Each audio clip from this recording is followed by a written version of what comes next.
Vienīgais, kas nodziedāja, tas Pētergailis. Baltais tēv, ko domā par vizīti? Pētergailis. Ko domā par vizīti? Ko? Ko domā par vizīti? Es domāju, ka laiks rādīs.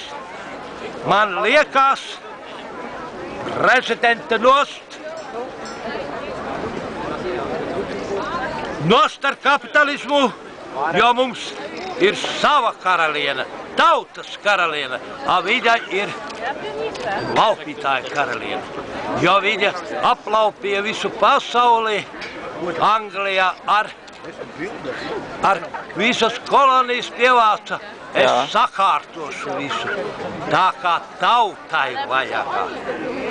Un lai būtu tautas balss galvenā, bet nevis pideras balss.